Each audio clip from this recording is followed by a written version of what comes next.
Pak Yai, tatkala seseorang hendak menikah, pastilah dia memilih jodoh dan beristikharah sebelumnya. Yang ingin saya tanyakan, bagaimana cara istikharah yang benar agar berhasil dalam memilih jodoh?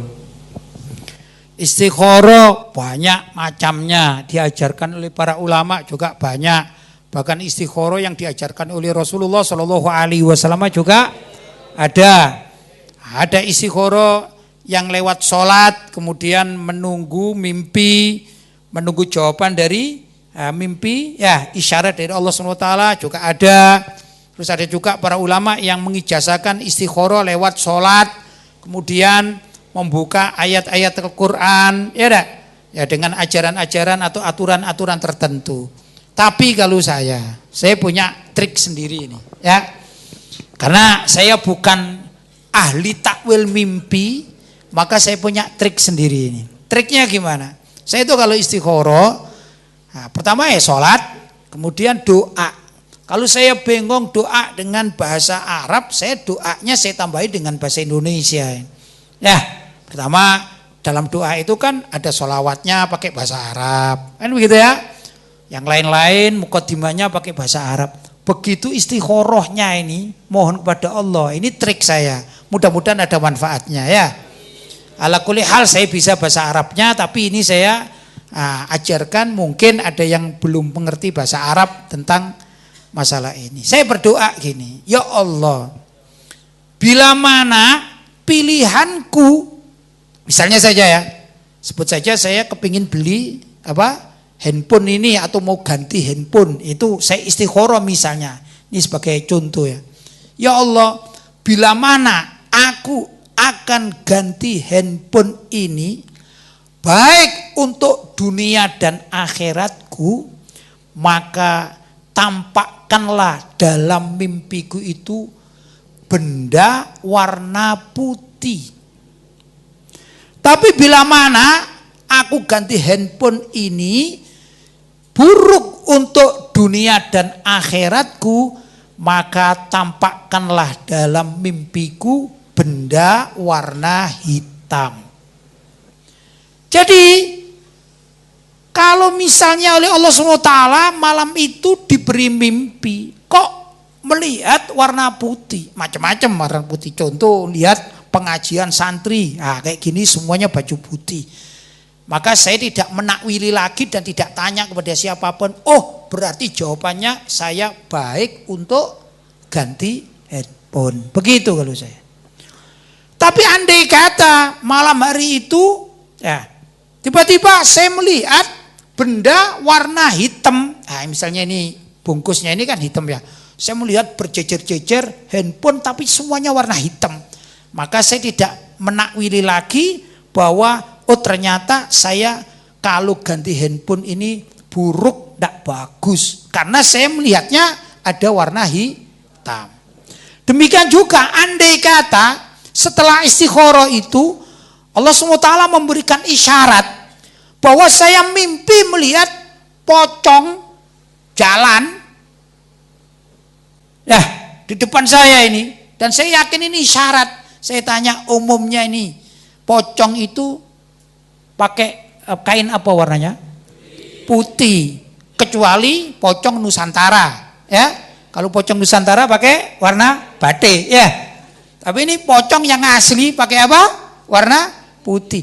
Saya tidak akan menakwili, loh kok pocong ini kan hantu, ini kan setan. Tidak. Tapi saya melihatnya ini warna putih. Maka saya baik untuk ganti handphone.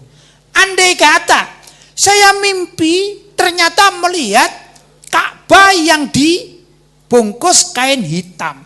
Saya tidak akan menakwili ini Ka'bahnya, tapi karena di situ ada warna hitam sesuai dengan permintaan saya dalam istikharah, maka saya tidak akan ganti handphone. Karena apa? Melihat warna hitam.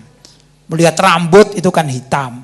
Ya, pokoknya yang hitam-hitam ini sesuai jawaban permintaan saya. Ya Allah, andai kata saya ganti handphone itu buruk untuk urusan dunia dan akhiratku, tampakkanlah warna hitam dalam mimpiku. Maka semua warna hitam langsung saya vonis ternyata saya tidak baik untuk ganti handphone. Tapi doa yang pertama, maka tampakkanlah warna putih bila mana itu baik untuk dunia dan akhiratku.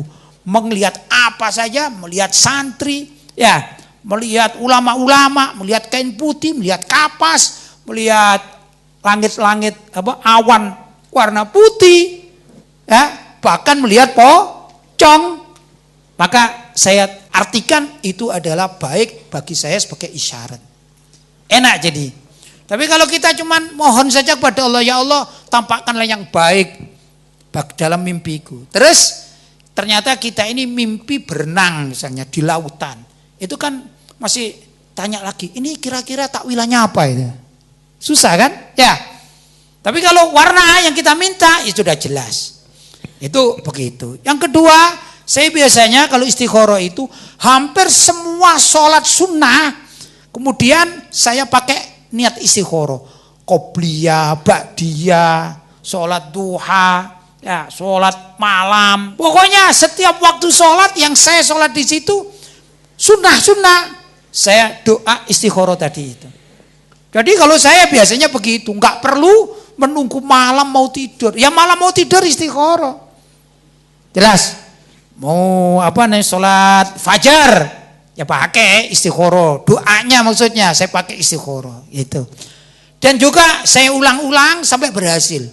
Ini trik saya ini ya. Jadi tidak harus berapa hari, misalnya mau seminggu, 2 minggu terus saya doa sampai berhasil. Saya pernah istikharah ala kulli hal, ini satu contoh.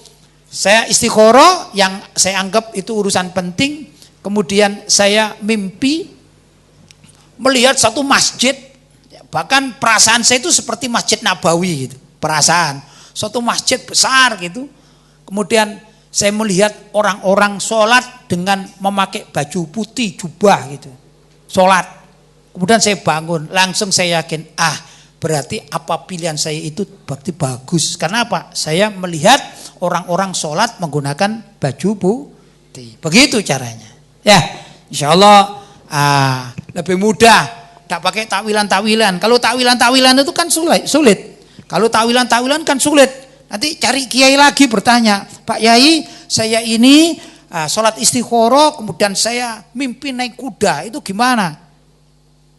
Sulit ya? Nah, masih banyak takwilan. Oh kalau naik kuda itu biasanya akan jatuh, akhirnya jatuh. Oh kalau naik kuda itu biasanya akan terbang. Ya kalau terbang bisa turun, kalau udah bisa turun kan repot juga. Walhasil kebanyakan takwilan-takwilan itu perlu orang yang ahli takwil mimpi. Tapi kalau tadi ya sudah, harga mati gitu ya. Harga mati. Kalau mimpi warna hitam ya sudah berarti buruk, kalau mimpi warna putih berarti baik. Tanpa melihat bendanya apa, pokoknya warna. Ya, jelas ya?